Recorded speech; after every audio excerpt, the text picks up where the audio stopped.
Hi friend, welcome in the set 2 problem of definite integer। इस set 2 में हम कुछ अच्छी प्रॉब्लम लेंगे जो एनडीए के लेवल की ही है और जो कुछ एनडीए के लेवल से अच्छी भी है, क्योंकि कई बार एनडीए में भी टिपिकल प्रॉब्लम हो जाती हैं। तो आप उन प्रॉब्लम को कैसे हैंडल करेंगे और किस तरह की स्ट्रेटजी से वो क्वेश्चन सॉल्व होंगे वो हम इसमें देखेंगे। तो ये पहली प्रॉब्लम है 0 to pi D x 1/2 sine square X. अब इसे कैसे हम डील करते थे, कोई भी जब भी होता था हमें indefinite integral 1 plus sine square x के टाइप का या कॉस स्क्वायर एक्स आता था, तो हम क्या करते थे उसमें सेक स्क्वायर एक्स से ऊपर नीचे मल्टीप्लाई करके उसे सॉल्व करते थे। ये हमारी स्ट्रेटजी रहती थी। तो चलिए स्टार्ट करते हैं। आपने आई ले लिया 0 to pi D X sec square X, यहाँ मल्टीप्लाई कर देंगे तो ये आ जाएगा सेक स्क्वायर एक्स प्लस 2, ये आपका जाएगा sec square X cos X और साइन एक्स का सेक स्क्वायर एक्स इसके नीचे जाएगा तो sine X upon cos X tan square X. अब इसे और फर्दर सिंप्लीफाई किया मैंने, sec square x D x, ये आपका आ गया, इसे लिख लिया 1 प्लस टेन स्क्वायर एक्स, तो ये आ गया 1 प्लस 3 टेन स्क्वायर एक्स। बस आपका जो आंसर है वो आ चुका है। अब हम क्या करते हैं फर्दर और सिंप्लीफाई करने पे क्या करते हैं, हम इसमें टेन एक्स को सिंपली टी एज्यूम करें, टेन एक्स को टी एज्यूम करें, टेन जीरो पे जीरो, टेन पाई पे भी जीरो।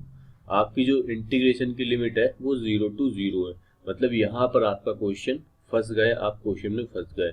इसका मतलब क्या हमने सेक स्क्वायर एक्स गलत किया है? नहीं, ये तो सही किया है हमने। तो हमारी जो लिमिट में है, लिमिट में कहीं प्रॉब्लम है। लिमिट में क्या प्रॉब्लम हो सकती है और कैसे सिंप्लीफाई हो सकती है? अगर हम इस लिमिट को कैसे भी आधा कर लें, पाई/2 कर लें, तब तो टेन एक्स सिंप्लीफाई हो जाएगा, टेन एक्स, तब लिमिट 10x की तब हम फाइंड कर सकते हैं इनफाइनाइट। लेकिन जो अभी लिमिट है हमारी वो 0 है, तो लिमिट आधा करने के बारे में सोचते हैं। लिमिट आधा करने की कौन सी होती थी हमारा मेथड, कि अगर f of 2a minus x, ये अगर लिमिट है f ऑफ 2a और f ऑफ x दिया हुआ है आपको, तो अगर f of 2a minus x equal आ जाए आप f ऑफ x के, तो हम इसे लिख लेते f ऑफ x को 2 नीचे लेके 0 to a f of dx। मतलब ये वाली लिमिट 2a माइनस एक्स, तो यहाँ 2a की जगह आपका क्या है पाई, तो पाई माइनस एक्स कर देंगे हम इसमें। क्या पाई माइनस एक्स से इसमें कोई फर्क पड़ेगा? नहीं, पाई के कारण साइन वैसे ही चेंज नहीं होगा और न साइन का साइन चेंज होगा, तो पाई माइनस से ये सेम ही रहा, तो इसका मतलब हम 2 आगे लिख लेंगे और इसका मतलब हम ये वाली प्रॉपर्टी यूज कर सकते हैं, 2 आगे लिख सकते हैं और आप अपनी जो लिमिट है इंटीग्रेशन की वो भी हम हाफ कर सकते हैं। तो कर लेते हैं हम हाफ। बस यहाँ से जो लिमिट हो जाएगी वो हाफ हो जाएगी, 0 to पाई/2 sec square x D x, ये 2 आगे आ जाएगा और 1 plus 3 tan square x. Tan x को टी एज्यूम किया मैंने यहाँ पर। अब आपकी लिमिट क्या आ जाएगी, 0 पे 0, पाई/2 पे infinite 2, sec square x D X इसके साथ चला जाएगा, तो ये आ गया डी टी आपका। ये वाला हम जो 3 है यहाँ से 3 कॉमन ले लेंगे, तो ये आ जाएगा अपॉन 1/3, ये 2/3 प्लस टी स्क्वायर। अब ये बनेगा। अब फर्दर अब कुछ नहीं बचा क्वेश्चन में, अब आप इसको सॉल्व कर लें। इसको सॉल्व करने के लिए इसका स्क्वायर रूट का स्क्वायर, और जो आपका आंसर आ जाएगा 1/3, ये 1/a होगा तो ये ऊपर आ जाएगा square root 3 tan inverse x upon a, x upon a 1/√3, तो ये स्क्वायर रूट 3 यहाँ आ जाएगा। तो बस आप अब इसमें लिमिट पुट करना रह गई है, सिर्फ आप इसमें लिमिट पुट कर लें और जो आपका आंसर है वो आ चुका है। तो लिमिट के लिए मैं आपको सॉल्यूशन शो करता हूँ। ये वाला जो सॉल्यूशन है वो मैं इरेज कर रहा हूँ ताकि आपको डिटेल्ड सॉल्यूशन इसमें शो हो। तो ये मेरा क्वेश्चन था, मैंने यहीं पर पाई/2 लिमिट हाफ कर ली। अब यहाँ पर मुझे कैसे पता चला हाफ कर ली, कहीं से मेरे दिमाग में आइडिया तो आया ही होगा, तो मुझे आइडिया, जब मैं सॉल्व करता गया तो जब मेरी लिमिट 0 0 आई हो तभी मुझे आइडिया आया कि इसकी लिमिट अगर चेंज हो जाए इंटीग्रेशन की लिमिट तो मैं इजीली से सॉल्व कर लूँगा। तो यहाँ तो इन्होंने डायरेक्ट ही कर दिया कि हाफ कर ली, मैंने हाफ कर ली इस वाले फॉर्मूले से।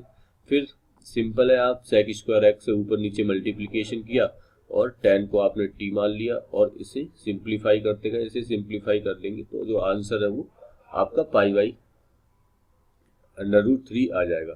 ये वाली जो स्टेप है इसमें कुछ स्टेप यहाँ से मिसिंग, अगर आप सही से करेंगे तो इससे भी कर लेंगे। 2 0 टू इन्फिनिटी 1/3 जैसे मैंने लिखा था, ये बनेगा dt, ये 1/√3 का स्क्वायर प्लस t²। तो ये फाइनल आएगा 2√3, और जब हम इसमें tan इनवर्स t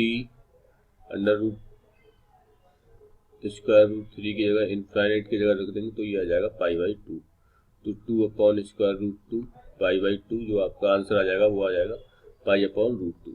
तो आपने देखा कितना इजी क्वेश्चन था, बस आपको सिंपल कैलकुलेशन करते जाना था और जहां भी हम 0 0 आ गई लिमिट तो हमने लिमिट हाफ कर ली। नेक्स्ट क्वेश्चन आपको यूपीएससी 2013 में आया हुआ है। आपको दिया गया gx एक इंटीग्रेशन है 0 से x में ft dt, where f is such that f क्या है, हाफ से 1 है जब t 0 से 1 है। ये वाला जो t है इसे मैं थोड़ा सा और सही लिखूं, f ऑफ x आपका 1 से हाफ होगा जब t आपका इंटरवल जो लिया जाएगा वो 0 to 1 लिया जाएगा इस t की वैल्यू। ठीक है जी। दूसरा आपको दिया गया है कि 0 से f ऑफ t आपका हाफ होगा जब t जो आपका इंटरवल दिया जाएगा वो लिया जाएगा 1 से 2 में। मतलब कहीं ना कहीं इंटरवल आपको लिंक हो रहा है, ये 0 से 1 में दिया है और ये 1 से 2 में दिया है। ठीक है। Then g of 2 satisfies the inequality. तो आपको पूछा है कि g ऑफ 2 किस इनइक्वालिटी को सेटिस्फाई करेगा। तो g ऑफ 2 सब निकाल लेते हैं। g ऑफ 2 के लिए हमें इसके पास जाना पड़ेगा। g ऑफ 2 0 से x की value 2 f of t dt। ये वाली जो वैल्यू है ये t की आपको पता है t की वैल्यू होती है क्योंकि यहाँ पर t लिखा है। तो अब मुझे लिमिट जो दी है वो 0 से 1 दी है या 1 से 2 दी है t, तो मैं 0 से 1 में लिख लेता हूँ। t इक्वल्स टू 0 से t इक्वल्स टू 1 में f of t dt plus t equals to 1 से t इक्वल्स टू 2 में f ऑफ t dt। अब दूसरा वाला तो मुझे पता चल गया। पहला वाला आप अगर ध्यान से देखें तो क्या मैं पहले वाले को ऐसे लिख सकता हूँ, x equals to 0 x equals to 1 f of t की जगह fx या dx, और इसकी जगह मैंने यही रख दिया t इक्वल्स टू 1 से t equals to 2 f of t dt। ये मैं लिख सकता हूँ, हाँ ये मैं लिख सकता हूँ। सारे वेरिएबल और उसके साथ की लिमिट में चेंज कर सकता हूँ। तो जो आप बस अगर आपने ये लिख लिया तो आपका क्वेश्चन सिंप्लीफाई हो चुका है। 0 से 1 में fx dx आपका ये वेरी कर रहा है, हाफ से 1 में जब t की वैल्यू जो है आपकी या x की वैल्यू जो है वो 0 से 1 में है। आप यहाँ t की वैल्यू भी लिख सकते हैं अगर t की वैल्यू के हिसाब से हो तो 0 से 1 में, तो जो t की जैसे वैल्यू चलेगी सेम उसी हिसाब से आपकी x की वैल्यू चलेगी। तो अगर t की भी वैल्यू चलेगी तो भी वो 0 से 1 में ही चलेगी। तो ये हो गया। दूसरा जो है मेरा t जब 1 से 2 में है तो f ऑफ t क्या हो रहा है 0 से हाफ में। मतलब इस इंटीग्रेशन की वैल्यू कैसे निकल रही है, इन दोनों को ऐड करने पर। 0 से 1 में आप इसे ऐड कर दें और 1 से 2 में इसे ऐड कर दें तो इस इंटीग्रेशन की वैल्यू निकल आएगी। तो चलिए ऐड कर लेते हैं। आपको ये पता चल गया, मैंने ये निकाल लिया कि इन दोनों को ऐड करने पर इसकी वैल्यू निकल रही है। इसकी वैल्यू के लिए मैं इसे इरेज कर रहा हूँ और हम यहाँ पर बस सिंपल लिख लेते हैं। अब ऐड कर देते हैं, इनको ऐड कर देते हैं तो ये आ जाएगा। एडिशन के ही तो पर ही तो निकल रही है, ऐड कर लो इन इनइक्वालिटी को। 0 प्लस हाफ हो जाएगा आपका हाफ। ये ऐड करने पर आपकी जो फाइनल वैल्यू आएगी ये किसकी आएगी 0 से 2 f ऑफ t dt, या हम कहें g ऑफ 2 की ये वैल्यू आएगी। और इधर वाली चीज़ें आ गई 1 प्लस हाफ, मतलब 1 प्लस हाफ मतलब कुछ नहीं, मतलब 3/2 लिख लेते हैं हम, 3/2। तो जी ऑफ 2 की वैल्यू क्या आ गई, हाफ से 3/2। एक इजी क्वेश्चन था, थोड़ा सा घुमाने की कोशिश की गई थी, लेकिन अगर आप थोड़े से सही से चले और सही से क्वेश्चन डील करें तो आप इजीली उस क्वेश्चन को पकड़ लेंगे। इनइक्वालिटी या इस तरह के बड़े क्वेश्चन जो भी दिए होते हैं बहुत इजी होते हैं, आप सिंपल बस जी ऑफ 2 जैसा जैसा कहता जाए वो वैसा वैसा करते जाए, आपका जो आंसर है वो आ जाएगा। तो इसका डिटेल्ड जो सॉल्यूशन है वो आप हमारे नोट्स में देख सकते हैं। मैं फिलहाल इसको यहाँ से क्लीन कर रहा हूँ और आपको नोट्स दिखा रहा हूँ। ये सेम उसी पैटर्न पर गया है, 0 से 1 में आपका एफ ऑफ टी है, 0 से 2 में हमने F of T D T कर लिया और फिर L1 ले लिया इसे, फिर इसे L2 ले लिया और दोनों लिमिट्स को L1 प्लस L2 जैसे मैंने करके दिखाया था वैसे ही हमने इसे ऐड कर लिया। तो बाकी आप खुद से करें, खुद से हमारे नोट्स अवेलेबल है सारे, वहाँ से सॉल्यूशन देख सकते हैं। फिलहाल मैंने आपको इसका सॉल्यूशन करके दिखा दिया। नेक्स्ट क्वेश्चन है ये आपका e की पावर x। e की पावर x के जब भी क्वेश्चन आए आप इस तरह से उसको डील करें कि dx के साथ भी एक e की पावर x आ जाए। तो dx के साथ एक e की पावर x को, इस वाले माइनस वाले e की पावर x को मैं सॉल्व कर लेता हूँ। माइनस वाले e की पावर x को मैंने क्या किया, या सिंप्लीफाई करने के लिए क्या किया, पॉजिटिव e की पावर x से ऊपर नीचे मल्टीप्लाई डिवाइड कर दिया। तो ये हो गया e की पावर 2x प्लस 1। बस आपका आंसर आ चुका है। e की पावर x को t एज्यूम किया, e की पावर x dx dt हो गया। ये आपकी लिमिट 0 रखेंगे तो 1 आ जाएगी, 1 रखेंगे तो e आ जाएगी। ये आपका पूरा dt में चला गया, 1 प्लस टी स्क्वायर। बस आपका इसका इंटीग्रेशन क्या आ गया, tan इनवर्स t 1 से e।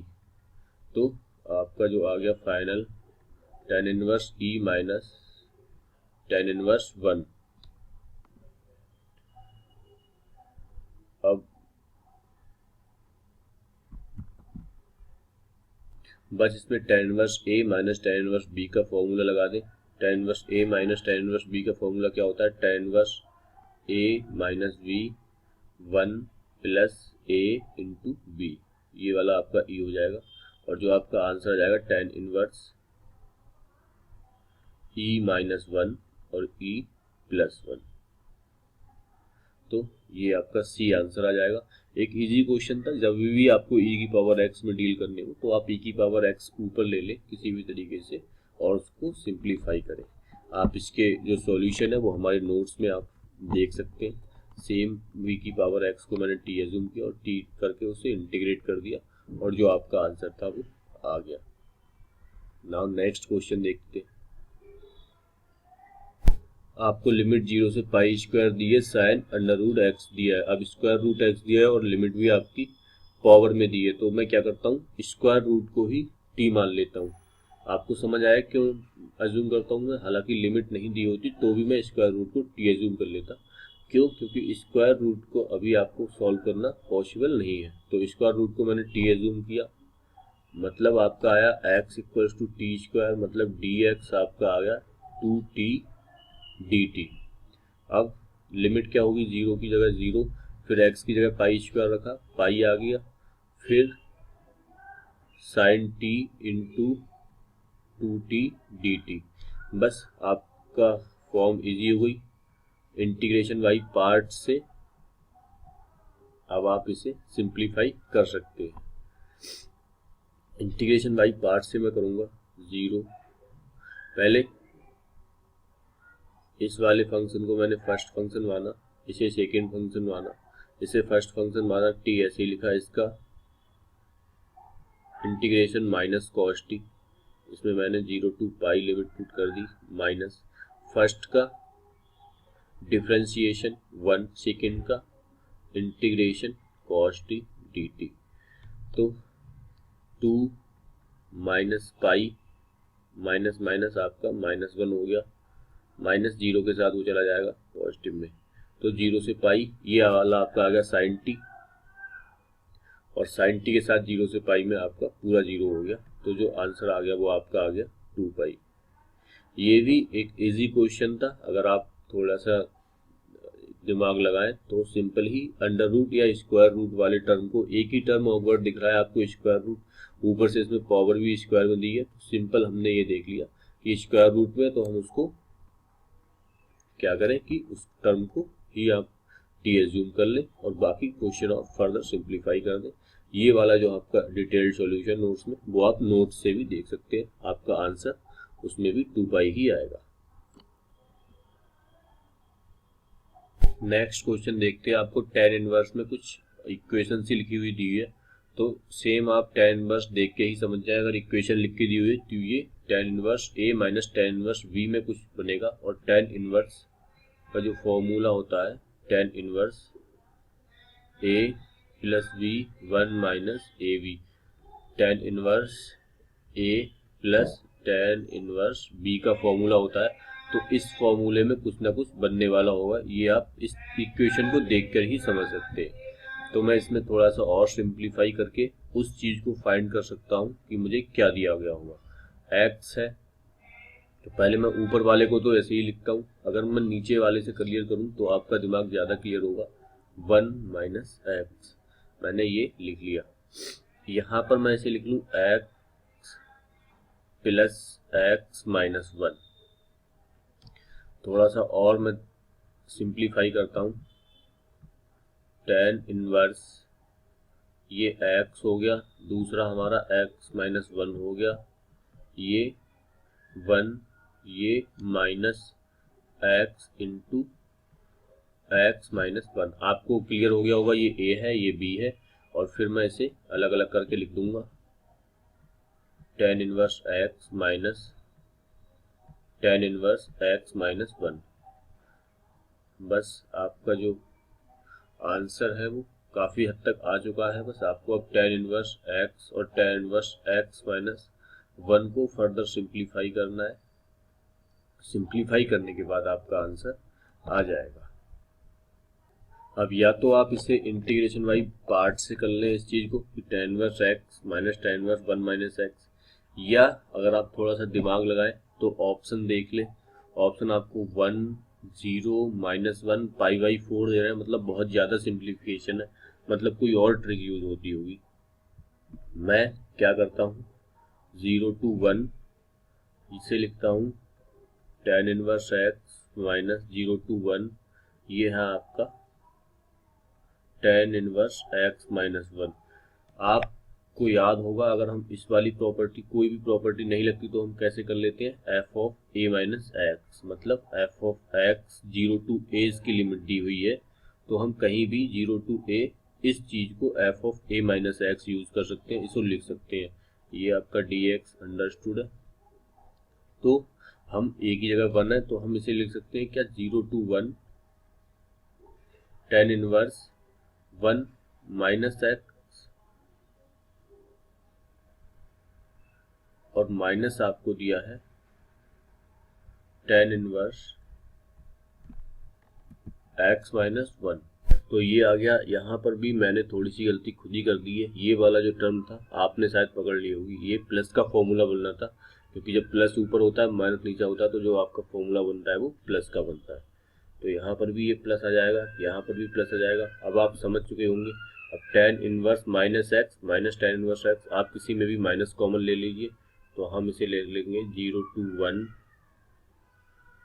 tan inverse x minus 1 plus 0 to 1 tan inverse x minus 1। ये कैंसिल आउट हो जाएंगे, आपका आंसर 0 आ जाएगा। मुझे ये कैसे पता चला कि ऐसे करना है, क्योंकि मैंने a माइनस एक्स करके देखा और मैंने ऑप्शन देखे कि बहुत ही ज़्यादा सिंप्लीफाइड है। फिर मुझे tan इनवर्स में ऐसे करना है, ये कैसे पता चला, क्योंकि मैंने जो इक्वेशन देखी वो बहुत लंबी थी, तो मैंने कुछ जुगाड़ सोचा कि इससे कैसे भी tan inverse a minus tan inverse b के फॉर्म में रिड्यूस कर लें।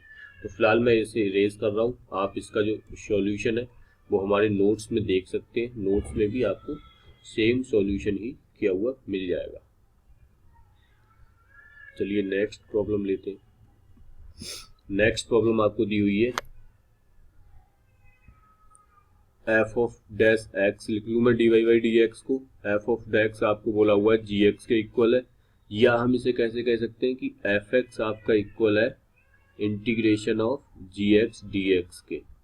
मैंने दोनों तरफ इंटीग्रेट कर दिया, यहाँ इंटीग्रेशन ने D Y by D X हटा दिया और इधर जी एक्स रह गया। अब मैं इसको ये सॉल्व कर लेंगे हम। 0 to a to b F x ji x, ये आपसे पूछा गया है।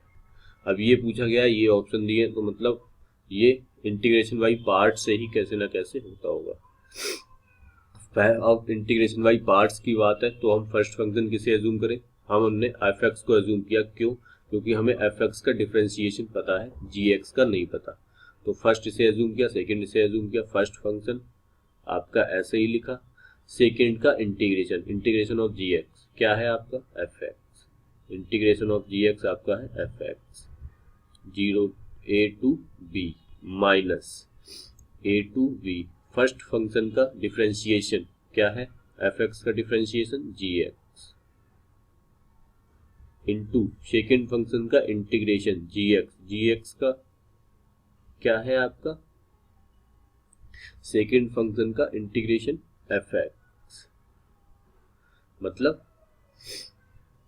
ये वाला क्या आ गया? ये जो हमारी ये वाली क्वांटिटी थी a to b f x ji x, ये वही आ गई। तो इसे मैं इधर ले जाऊंगा और ये आ जाएगा 2 मैं इस चीज को पूरा आई लिख ले रहा हूं, तो 2i ये आपका हो जाएगा एफ ऑफ एक्स का स्क्वायर और ये ए टू बी सब। तो फाइनल क्या आ जाएगा? F of square b minus f of square a. तो आई आपका क्या आ जाएगा? इसमें लिमिट आपकी आधी हो जाएगी, f of square b minus f of square a का हाफ। ये वाला आपका आंसर आ जाएगा। तो एक इजी क्वेश्चन था, बस आपको अप्रोच ध्यान रखनी थी। अगर मुझे इंटीग्रेशन या डिफरेंशिएशन दिए हैं और इस तरह मल्टीप्लिकेशन में पूछे हैं तो जाहिर सी बात है आपको इसमें इंटीग्रेशन बाई पार्ट्स की ही ट्रिक यूज करनी होगी। आप इसका डिटेल्ड जो सॉल्यूशन है वो आप हमारे नोट्स में भी फाइंड कर सकते हैं। सेम इसी पैटर्न से ये आपका आंसर आ गया। नेक्स्ट आपको एक अच्छा क्वेश्चन दिया हुआ है, sign to theta cos two theta 0 से पाई बाई 2। अब साइन और कॉस क्या आता था तो हम क्या करते थे? Pi f of a minus x की जो हमारी प्रॉपर्टी होती थी उसे यूज करते थे। ए माइनस एक्स मतलब आपका पाई बाई 2 माइनस थीटा, यानी आपका 2 अगर आगे आ गया तो मेरा आ जाएगा पाई माइनस 2 थीटा। अब पाई माइनस 2 थीटा जब मैं यहाँ रखूंगा तो पाई माइनस की वजह से आपका कॉस जो है वो चेंज हो जाएगा, मतलब ये वाला जो होगा वो माइनस कॉस 2 थीटा आ जाएगा। मतलब तो जो मेरी पुरानी क्वांटिटी आई वो वापस नहीं आएगी। अब तक हम क्वेश्चन में क्या करते थे कि साइन थीटा दिया हुआ ऊपर, नीचे साइन थीटा को प्लस कॉस थीटा दिया हुआ तो पाई माइनस ए के देखते थे। पाई माइनस ए पे नीचे वाला डिनोमिनेटर वैसे ही रहता था। कोई भी ऐसा एंगल दूंगा हो जिसपे नीचे वाला डिनोमिनेटर यही रहे और ऊपर वाला चेंज हो जाए तो हम उसे ऐड कर लेते थे और आंसर आपका आ जाता था। लेकिन कभी अगर ऐसा है कि नीचे वाला डिनोमिनेटर आपका नहीं चेंज हो, या मतलब चेंज हो जाए, उसमें तो नहीं चेंज हो रहा, इसमें चेंज हो जाए, तब आप उसको कैसे सिंप्लीफाई करेंगे तब हम इसे देखेंगे। एक तो पहले हम ये जो 2 थीटा है, मैं इस 2 थीटा को मैं यहाँ हटाऊंगा। 2 थीटा को मैं कुछ भी एज्यूम करके 2 थीटा को लेटर सपोज मैंने टी एज्यूम किया तो 0, फिर मेरा आ गया पाई लिमिट 2 थीटा को मैंने simply sine T plus cos T और ये आपका आ गया डी टी बाई 2। अब मेरा 2 थीटा हट चुका है। अब फिर अगर मैं पाई माइनस एक्स यहाँ भी करूंगा तो यहाँ भी कॉस आपका चेंज हो जाएगा। तो मैं क्या करता हूँ यहाँ पर इस, अब साइन और कॉस नीचे है तो मैं इसे एक फॉर्मूला बना लेता हूँ साइन या कॉस में। तो मैं करता हूँ साइन टी स्क्वायर रूट 2 से डिवाइड मल्टीप्लाई करूंगा तो मल्टीप्लीकेशन में स्क्वायर रूट टी आ जाएगा। तो अगर मैं कॉस का फॉर्मूला बनाता हूँ तो कॉस टी पहले लिख लूंगा इंटू पाई बाई 4 आ जाएगा। तो जो आपका आ जाएगा cos T minus pi by 4, ये आ जाएगा और जो आपका 2 है वो ऊपर आ जाएगा। तो मेरा क्या आ जाएगा 0 से pi square root 2 sine T cos T minus pi by 4। अब मैं क्या करूं कि टी माइनस पाई बाई 4 को कुछ और एज्यूम कर लूं ताकि ये टी माइनस पाई बाई 4 ऊपर चला जाए और मैं इसे खोल दूं और नीचे वाले को मैं ऐसे ही लिखा रह दूं। मैं क्या कहना चाह रहा हूँ वो यहाँ से समझिए। मैं क्या करता हूँ कि टी माइनस पाई बाई 4 को z पुट करता हूँ, ठीक है। तो जो लिमिट क्या हो जाएगी आपकी, पहले 0 रखूंगा मैं, तो ये आ जाएगी आपकी माइनस पाई बाई 4। फिर पाई रखूंगा, pi minus pi by 4, pi minus pi by 4 3 pi by 4 आ जाएगी। फिर स्क्वायर रूट 2 आपका बाहर, साइन टी की जगह मैं रख दूंगा z प्लस पाई बाई 4 और कॉस की जगह मैं रख दूंगा कॉस जो है कॉस z और आपका dt इक्वल्स टू dz आपका हो ही जाएगा। मतलब मैंने लिमिट चेंज कर दी। अब आप देखिए, अब मैं ऊपर साइन का फॉर्मूला कर लूंगा और नीचे कॉस से डिवाइड कर दूंगा, इसीलिए मैंने यहाँ पर इस चीज टर्म को एज्यूम किया था। तो चलिए यहाँ से और कर लेते हैं, सिंप्लीफाई कर लेते हैं इसे। स्क्वायर रूट 2 आ जाएगा ये माइनस पाई बाई 4 से पाई बाई 4 3 पाई बाई 4, ये sine Z cos pi by 4 आएगा, sine Z cos pi by 4 आपका आ गया, टेन जेड और कॉस पाई बाई 4 की वैल्यू आ गई 1/2 प्लस ये cos Z sine pi by 4, cos Z से कॉस जेड कैंसिल आउट हो जाएगा और आपका पाई बाई 4 बच जाएगा। तो बस टेन जेड का जो आपका इंटीग्रेशन होता है वो माइनस लॉग सेक एक्स या लॉग कॉस एक्स होता है। अब इस क्वेश्चन में कुछ नहीं बचा, आपको फर्दर सिंप्लीफिकेशन बची है, आपकी अप्रोच सारी हो चुकी है। तो जब भी sine theta cos theta change ना हो तब आप उसमें फॉर्मूला बना लें और फॉर्मूले से आपको वो क्वेश्चन इजीली हो जाएगा, इजीली आप उस क्वेश्चन को हैंडल कर पाएंगे।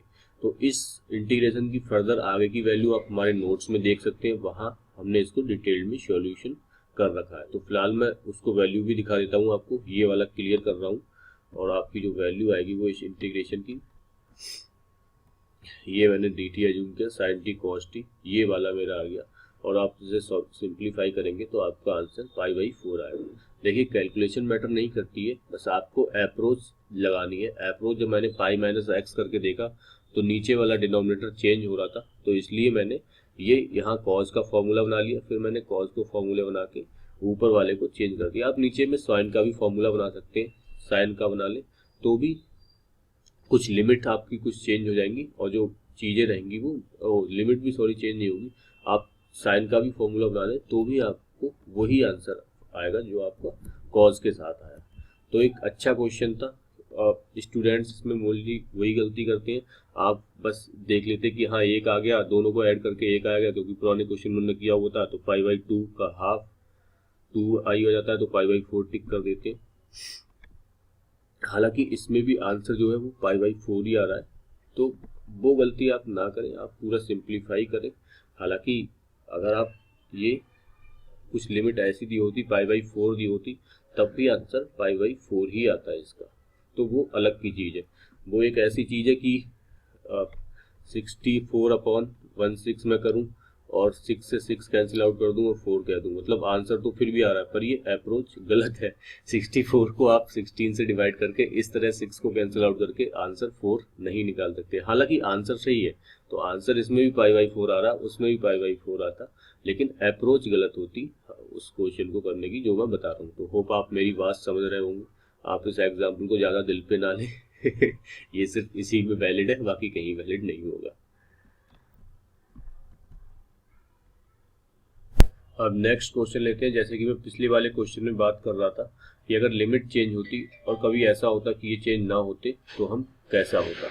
तो देख लेते हैं कैसा होता। हम f of a minus x की प्रॉपर्टी यूज करते। F of a minus x आपको हो जाएगा साइन की पावर एन, साइन की पावर एन तो बाद में आ जाएगा, पहले आपका आ जाएगा पाई बाई 2 माइनस थीटा, ये आपका आ जाएगा sine pi by 2 minus theta, और इनकी पावर एन तो अंडरस्टूड है ही, plus cos pi by 2 minus theta. अब हम f of a minus x कर सकते हैं, ये पाई बाई 2 माइनस थीटा क्या हो जाएगा, कॉस एन थीटा, ये कॉस की power N theta plus sine की पावर एन थीटा, ये कॉस की पावर एन थीटा ये वाला आई, और ये वाला आई आपका क्या है साइन की पावर एन थीटा। अब यहाँ पर देखिए साइन चेंज नहीं हुआ, वहां पर साइन चेंज हो गया था हमारा पिछले वाले क्वेश्चन में, तो यहाँ पर साइन चेंज नहीं हुआ, मतलब डिनोमिनेटर वही है, तो मैं इसे ऐड कर दूंगा। ऊपर साइन है नीचे कॉस, जब हम ऐड कर देंगे तो ये जो नीचे है वो ऊपर बन जाएगा, तो जो नीचे है वो ऊपर बन जाएगा, तो वो कैंसिल आउट हो जाएंगे, और आपका जो आंसर है वो π/2 1 इंटू डी थीटा आपका आ जाएगा। तो इसे हम जब थीटा रखेंगे, थीटा की जगह π/2 करेंगे, तो π/2 अपॉन 1/2 आपका जो आंसर है π/4। कहने का मतलब ये है, मैंने ये क्वेश्चन इसलिए लिया है क्योंकि n की जगह कुछ भी हो पावर 1 2 3 4 n कुछ भी पावर हो, अगर आपको 0 to π/2 दिया है तो चुपचाप π/4 आपका आंसर कर दें, या कोई ऐसा नंबर दिया है जिसके कारण ये नीचे डिनोमिनेटर चेंज नहीं हो रहा है, माइनस नहीं आ रहा है, तो चुपचाप आप उस लिमिट को आधा करके लिख दें, वही आपका आंसर होगा, चाहे इसकी पावर कुछ भी हो। तो ये पिछले वाले क्वेश्चन का एप्लीकेशन था, एक अच्छा क्वेश्चन था। आप इसका सॉल्यूशन भी देख सकते हैं हमारे नोट्स में, वहाँ पर इसका सॉल्यूशन भी मेंशन है। तो अब मैं आपको सॉल्यूशन दिखा देता हूँ, सेम उसी पैटर्न से आपको सॉल्यूशन किया गया है, आपका आंसर π/4 ही आया है। तो नेक्स्ट क्वेश्चन, इस तरह के क्वेश्चन की मैं आपको एप्लीकेशन दिखाता हूँ जिसमें आप सेकंडों में आंसर निकाल सकते हैं। ये वाली एप्लीकेशन है 0 to π/2 1 upon plus tan inverse x की पावर 101। वैसे देखने में ये बहुत बड़ा क्वेश्चन लग रहा है, लेकिन अगर आपको ये पता है कि sin x cos x की ट्रिक क्या है तो आप इसे इजीली कैलकुलेट कर सकते हैं। बस tan x को आपको sin x cos x लिखना होगा। अब 0 to π/2 की वजह से तो sin x cos x change होगा नहीं, ये से sin x upon cos x लिख लें, ये आपका आ जाएगा sin 101 plus cos 101 x plus आपका आ जाएगा cos 101 x। अब वही π/2 के कारण तो ये चेंज होगा नहीं, तो फिर मेरा आंसर मैं दूसरा जब π/2 माइनस करके लिखूंगा तो sin x ऊपर आ जाएगा, और मैं दोनों को जोड़ दूंगा, जोड़ने के बाद आपका इधर बना जाएगा, इधर 2i आ जाएगा, और ये π/2 आ जाएगा, बनने के कारण i = π/4। तो इस तरह के क्वेश्चन कोई भी हो, आपका आंसर जो आएगा π/2 लिमिट दी है तो आपका आंसर π/4। ये बरसे करने अगर आप लगते तो बहुत टाइम लगता आपको, बाकी स्टूडेंट्स कर लिए, लेकिन आप अब स्मार्ट हो चुके हैं, तो आप बस सिंपल देखें कि 0 to π/2 है आपकी लिमिट, और ये साइन और कॉज में दिया हुआ है, तो धड़ाक से आपने आंसर π/4 मार दिया। ये इस तरह के क्वेश्चन अक्सर ही आते रहते हैं। एक क्वेश्चन में आपको और दिखाता हूँ, सेम यही क्वेश्चन है, π/2 दिए, 10 की पावर ये है, अब 10 की पावर को आप फिर वही लिख लें, ये हालांकि इसमें कॉट की तरह किया गया है, लेकिन ऐसे करने की आपको कोई जरूरत नहीं है। 10 की पावर को आप फिर साइन कॉस में लिख लें, ये फिर कॉस क्यूब आपका और sine cube x plus cos cube x आ जाएगा, और इसे फर्दर सिंप्लीफाई कर लें, 0 to π/2 लिमिट दी है तो π/4 आपका आंसर आ जाएगा। तो ऐसे क्वेश्चन बहुत इजी क्वेश्चन होते हैं, आपको डिफरेंट टाइप से पूछ सकता है, कभी 10 देख सकता है, कभी आपने देखी पिछले क्वेश्चन में कि आपने उससे पावर 101 दी हुई थी, कभी 201 दे दे। हमने देखी थी कि कोई भी पावर साइन की पावर n, हमने देखा था कि साइन की पावर nx प्लस साइन की पावर n प्लस कॉस की पावर n, अगर हम साइन से डिवाइड कर दें तो 1/1 प्लस tan की पावर nx 0 to π/2। अगर 0 to π/2 tan की पावर ही वो कोई दे, आपको जो वैल्यू आएगी वो उस इंटीग्रेशन की π/4 ही आएगी। तो ये बहुत अच्छी ट्रिक है, आप याद रखें, जब भी 0 to π/2 tan x दिया है या 0 to π/2 sin x cos x दिया है, तब आप वहां पर उसको π/4 ही कर दें। लेकिन वो जो पहला वाला हमने स्टार्टिंग में क्वेश्चन डिस्कस किया था, उसको भी आप ध्यान रखें, दिमाग में रखें कि वहां पर अगर वो नीचे वाला डिनोमिनेटर चेंज होता हो तब हम वैसा नहीं कर सकते। तो ये थी कुछ ट्रिक्स। अब हम डिस्कस करते हैं नेक्स्ट क्वेश्चन, देखते हैं। नेक्स्ट क्वेश्चन आपको under root fractional part of x 0 to 4 में पूछा गया। एक अच्छा क्वेश्चन है। तो हम फ्रैक्शनल पार्ट को कैसे डील करते हैं, फ्रैक्शनल पार्ट इक्वल होता है आपको x minus greatest part of x। बस अगर आपको इतना पता है तो आप क्वेश्चन कर लेते हैं, आप ही सबसे बड़े महारथी हैं। इसे x minus greatest part of x dx लिख लूंगा मैं। ओह सॉरी, ये वाला जो अंडर रूट है वो इसके अंदर ही आएगा, तो ये आ गया। बस 0 to 4 dx, इसे अलग कर दिया। फिर अब इस चीज को साथ डील करता हूं मैं। अब जो आपका GIF of square root X है, तो जब भी स्क्वायर रूट के अंदर जो इंटीजर आएंगे उसके लिए होगा। तो मतलब ये वाला 0 1 2 3 वैल्यू आएंगी, जब मतलब एक्स की जो वैल्यू आएंगी 0 1 4 9, मतलब यहाँ पर जो एक्स की जो वैल्यू आएंगी 0 4 9 स्क्वायर्स के लिए, उनके लिए ये वैल्यू हम देखेंगे, उन पर ये वैल्यू रखेगा, बाकी सारी जगह 0 होगा। तो इसी तरह हम अब 0 1 का एक इंटरवल है, तो 0 1 में ले लेते हैं 0 1। 0 1 में इसकी वैल्यू क्या आएगी आपकी 0, क्यों? क्योंकि 0 से जो 1 से वो छोटा होगा और 0 से 1 के बीच में होगा। अब दूसरा इंटरवल कौन सा आएगा 1 से आपका 4, दूसरा इंटरवल 4, क्यों? क्योंकि अब जब हम 4 रखेंगे तो ये स्क्वायर रूट 2 हो जाएगा, मतलब 2 आपका इंटीजर आ जाएगा। तो 1 से 2 में आपकी वैल्यू आएगी 1.dx। बस इतना कर दिया तो आपका आंसर आ गया। ये वाला आ जाएगा x की पावर 3/2 अपॉन 2/3 0 to 4 माइनस ये वाला आ जाएगा 4 - 1 3। बस आप इसकी फर्दर कैलकुलेशन ही बाकी है, आप कैलकुलेशन कर लें और कैलकुलेशन करने के बाद आपका आंसर आ जाएगा। तो कैलकुलेशन मैं दिखा दे रहा हूँ, इसे हमने इस तरह से फॉर्म में लिखा और फिर 1 से 0, 0 से 1 और 1 से 4, ये 0 आ गया, ये वाला 16/3 आपका आएगा और -3, ये वाली जो कैलकुलेशन आएगी वो आपकी 7/3 आ जाएगी। क्वेश्चन अच्छा था, बस आपको सिंपल इसकी डेफिनेशन ओपन करनी थी और यहाँ स्क्वायर रूट पे थोड़ा ध्यान रखना था कि x की वैल्यू हमारी कहाँ से कहाँ वैरी होगी, क्योंकि ये तो स्क्वायर रूट x है, पर ये वाली जो लिमिट की वैल्यू है वो हमारी x में है, तो इसलिए ये वाली x की वैल्यू स्क्वायर रूट x के लिए कहाँ से कहाँ वैरी हो रही है वो हमें ध्यान देने वाली बात है। आपका आंसर जो है वो 7/3 आ जाएगा। नेक्स्ट उसी पैटर्न का एक और अच्छा क्वेश्चन लेते हैं, बहुत अच्छा क्वेश्चन है, WB 2014 का आया हुआ है। आपको fx ये दिया हुआ है, वेयर ये GIF function and this one is modulus function, आपको ये पूछा हुआ है। अब आपको पता है जब मॉडुलस और GIF दी हो तो हमें वैल्यू फाइंड करनी पड़ती है उसकी पीस वाइज इंटरवल की।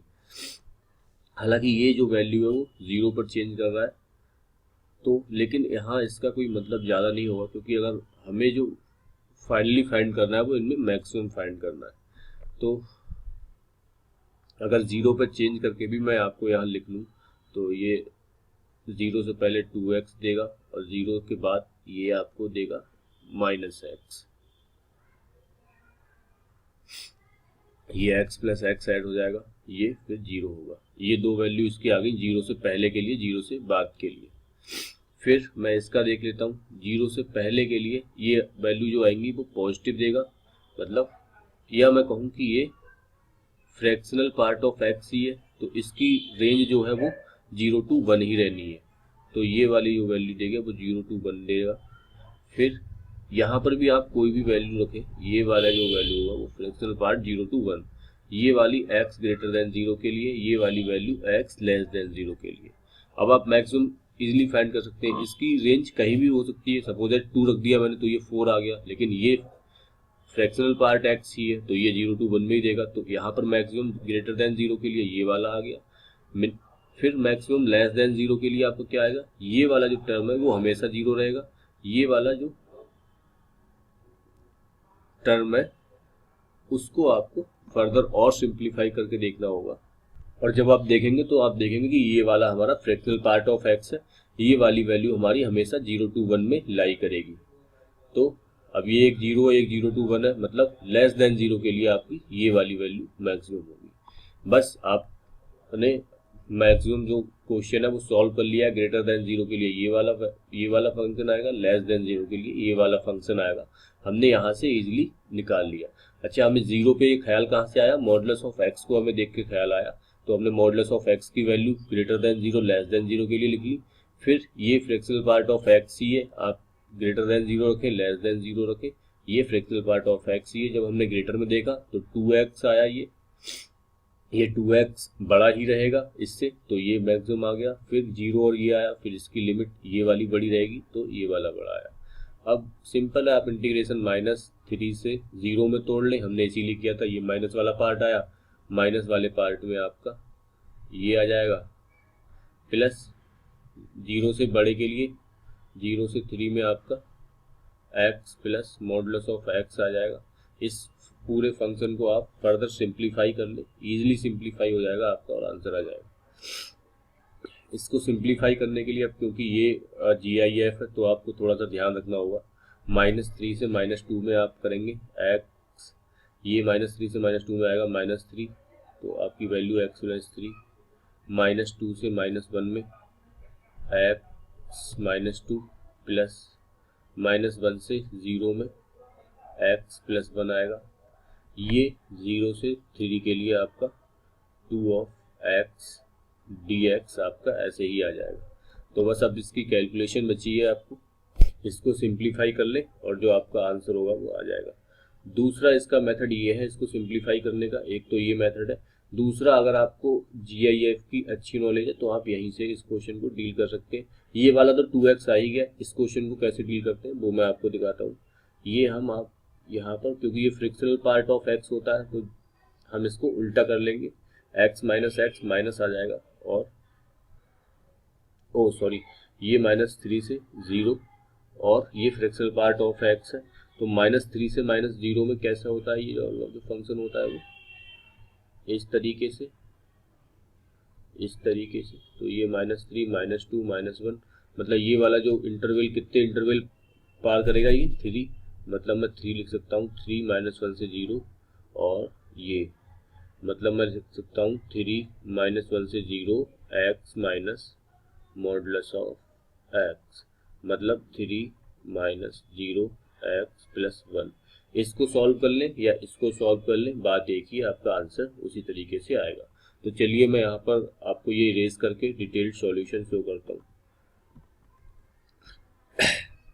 ये वाला जैसे मैं बात कर रहा था -3 से 0 की, तो अब क्योंकि ये पीरियोडिक फंक्शन है तो x + 1 का 1 से 0 में x + 1 का बस सिंपल इंटीग्रेशन कर लें, और इसका x का आपको x²/2 हो ही जाएगा। तो बाकी सारा खेल इजी है। फिर 21/2, बस आपको ये निकालना, और बस आपको मैक्सिमम कौन सा ये निकालना मेन था इस क्वेश्चन पे। नेक्स्ट एक अच्छा क्वेश्चन देखते हैं। आपको -1 से 2 में दिया हुआ है x sin πx, तो देख लेते हैं ये कहाँ पर अपनी डेफिनेशन चेंज करेगा। x sin πx कहाँ ग्रेटर देन 0 होगा, जब x ग्रेटर देन 0 हो और sin πx भी ग्रेटर देन 0 हो। मतलब क्या कि इसकी वैल्यू भी आपकी ग्रेटर देन 0 है और इसकी वैल्यू भी आपको ग्रेटर देन 0 है। तो पहले मैं साइन का कर्व थोड़ा ड्रॉ कर लेता हूँ। ये वाला आपका कर्व हो गया साइन का, ये 0, ये पाई आ गया, तो पाई इसमें डिवाइड हो गया, तो आपका ये आएगा 1, ये आपका आएगा 2, क्योंकि 2 पाई आ गया तो 2 पाई से डिवाइड हो गया। तो ये आपका जो कर्व है ये साइन पाई एक्स का है। साइन पाई एक्स का कर्व निकालने के लिए कुछ नहीं करना होता, आपने साइन एक्स का ग्राफ निकाला और जहाँ पर भी पाई है उसमें आप पाई से डिवाइड कर दें, क्योंकि यहाँ पाई से मल्टीप्लीकेशन हो रहा है। तो ये पाई था, ये मेरा 2 पाई था, यहाँ पाई आ गया, 2 पाई आ गया। तो जो साइन की वैल्यू है वो 1 पे चेंज कर रही है, मतलब 1 से पहले के लिए, 0 से 1 के लिए। अच्छा, नेगेटिव में भी है तो मैं नेगेटिव में भी ड्रॉ कर लूँगा। ये आजा जो आपका आएगा ये -1 आएगा। तो -1 से 0 के लिए साइन नेगेटिव है, फिर 0 से 1 के लिए पॉजिटिव है, फिर 1 से 2 के लिए पॉजिटिव है। तो इसी के अकॉर्डिंग हम इसकी डेफिनेशन के अकॉर्डिंग इसको चेंज कर करके लिख लेंगे।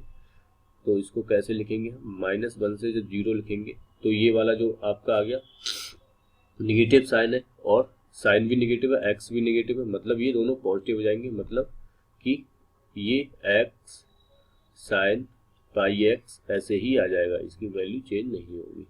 अब 0 से 1 के लिए, 0 से 1 के लिए फिर ये जो आपका साइन है ये भी पॉजिटिव है और x है वो भी पॉजिटिव है, मतलब फिर आपकी x साइन पाई x ऐसे ही लिख लेंगे। अच्छा, dx यहाँ अंडरस्टूड है। फिर 1 से 2 के लिए, 1 से 2 के लिए साइन नेगेटिव है लेकिन x पॉजिटिव है, मतलब ये चीज़ नेगेटिव आएगी। तो minus sine x sine pi x। बस क्वेश्चन आपका आ चुका है, आधी गंगा आप पार कर चुके हैं। ये -1 से 1 लिख दूंगा मैं x, क्योंकि अब ऐड कर सकते हैं। अब अगर माइनस नहीं है तो साइन पाई x प्लस 1 से 2 में minus x sine pi x। अब -1 से 1 में मैं इवन और चेक करूंगा, अगर आप चेक करेंगे -x रख के तो ये वाला फंक्शन यही वैल्यू वापस आ जाएगी, मतलब ये वाला फंक्शन आपका इवन है। तो 0 से 1 x sine pi x minus 1 से 2 x साइन पाई x। बस आपको क्वेश्चन फर्दर सिंप्लीफाई हो गया। अब बस इसमें सिंप्लीफिकेशन बचा है, आप सिंप्लीफिकेशन कर ले या हमारे नोट्स में देख ले, वहाँ पर भी आपको इसका सिंप्लीफिकेशन अवेलेबल है। बस इसमें application of integration by parts का यूज होगा।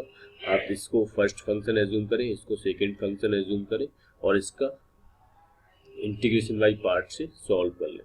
तो चलिए मैं उसका सॉल्यूशन आपको शो करता हूँ। इस लाइन के बाद ये मैं क्लियर कर दिया मैंने और इस तरह मैंने ग्राफ ड्रॉ करके ये वाला आपका 2 0 से 1 आ गया था, ये आपका ये आ गया, ये आपका माइनस में आ जाएगा। फिर आपका ये 2 माइनस i2, i1 को मैंने अलग लिख लिया, इसको मैंने फर्स्ट फंक्शन एज्यूम किया, इसको सेकेंड फंक्शन का इंटीग्रेशन होगा minus cos x upon pi, और आपको सारी चीज़ें पता ही है, 1 अपॉन पाई आ जाएगा। दूसरे को हम सिंप्लीफाई करेंगे 3 अपॉन पाई आ जाएगा, दोनों को ऐड करके आपको 5 अपॉन पाई आ जाएगा। एक अच्छा क्वेश्चन था, आपको सिर्फ -1 से 0 में ही वो पॉजिटिव नहीं रहेगा, 0 से 1 में भी पॉजिटिव रहेगा। आप साइन पाई एक्स का ग्राफ ड्रॉ कर लेंगे तो ये वाली जो चीज़ कहाँ से आई है वो आपको एक बार में ही क्लियर हो जाएगी। तो ये एक अच्छा क्वेश्चन था। चलिए अब एक क्वेश्चन और लेते हैं, लास्ट क्वेश्चन हमारा इस सेशन का ये वाला क्वेश्चन है। आप क्वेश्चन देख लिए होंगे। अब आप क्वेश्चन अगर करने सॉल्व करेंगे तो थोड़ा सा कंफ्यूजिंग फंक्शन है। इसमें जो ब्रैकेट लगाई हुई है वो ये वाली ब्रैकेट लगाई हुई है, एग्जाम में भी यही वाली ब्रैकेट लगाई हुई थी, लेकिन आपको कहीं बोला नहीं हुआ है कि ये इज GIF।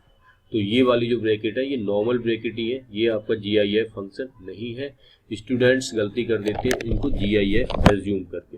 तो अगर ये नॉर्मल ब्रैकेट है तो क्वेश्चन और इजी हो जाता है। आपका नॉर्मल ब्रैकेट है 1 से 5 x माइनस 3 प्लस 1 से 5 1 माइनस एक्स, जो वैल्यू होगी उसकी 3 पे चेंज होगी। 1 से 3 के लिए ये नेगेटिव देगा, माइनस एक्स प्लस 3 देगा। 3 से 5 के लिए पॉजिटिव देगा, x माइनस 3 वैल्यू देगा। ये अब 1 से बड़ा ही है तो ये हमेशा जो वैल्यू देगा ये यहाँ पर ये आएंगे मॉडुलस, ये 1 से बड़ा ही है हमेशा तो ये नेगेटिव वैल्यू देगा, -1 प्लस एक्स 1 से 5 के लिए देगा। इस फर्दर पूरी जो इक्वेशन बन गई आप इसको सॉल्व कर ले और जो आपका आंसर है वो आ जाएगा। बस मेन चीज़ आपको यही थी कि आपको उससे कंफ्यूज नहीं होना है, वो आपका नॉर्मल ब्रैकेट ही है। 1 से 3 में आपका x माइनस 3 ये माइनस आ जाएगा, यहाँ पर ये पॉजिटिव रहेगा और यहाँ पर ये हमेशा नेगेटिव रहेगा। इसको फर्दर सिंप्लीफाई कर ले और सिंप्लीफाई करने के बाद जो आपका आंसर है वो 12 आ जाएगा। तो गाइज ये थे अब हमारे इसमें क्वेश्चन, हमने कई सारे अच्छे और वेरियस टाइप्स ऑफ क्वेश्चन लिए। होप आपको पसंद आया होगा। अगर आपको पसंद आया तो प्लीज़ चैनल सब्सक्राइब करें ताकि हम और ज़्यादा वीडियो बना के आपकी हेल्प कर सकें। Thanks a lot guys.